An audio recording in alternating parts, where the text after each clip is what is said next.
keçib yaşım, düşünməkdən itib başım. Ağır gələn çoxdu daşım, ay dədə vay, vay dədə vay.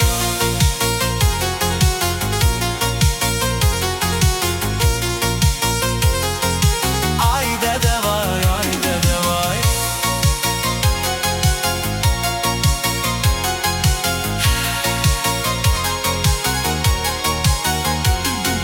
Gör gəlmişəm hardan hara, neyniyim mən bəxti qara. Ürəyimdə min bir yara, ay dədə vay, vay dədə vay. Bezdiriblər, mən bezmişəm, döz deyiblər, çox dözmüşəm. Az yaşayıb çox görmüşəm, ay dədə vay, vay dədə vay. 40 yaşını keçib yaşım, düşünməkdən itib başım. Ağır gələn çoxdu daşım, ay dədə vay, vay dədə vay.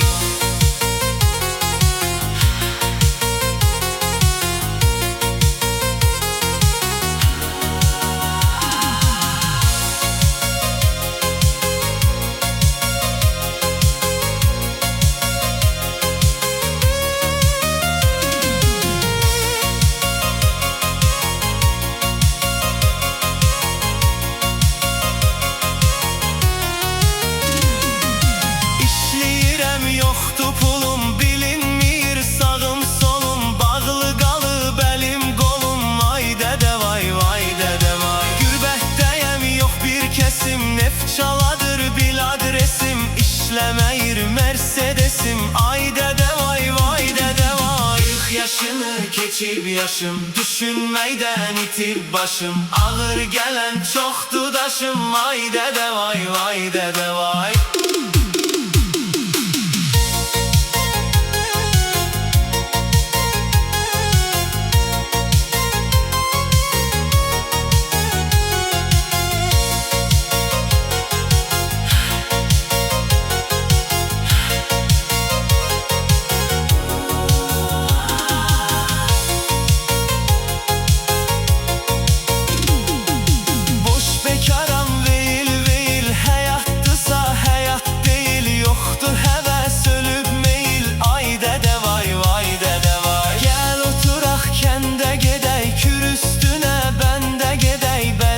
Aynı bende gedey, ay dədə vay, vay dədə vay. 40 yaşını keçib yaşım, düşünməkdən itib başım. Ağır gələn çoxdu daşım, ay dədə vay, vay dədə vay. 40 yaşını keçib yaşım, düşünməkdən itib başım. Ağır gələn çoxdu daşım, ay dədə vay.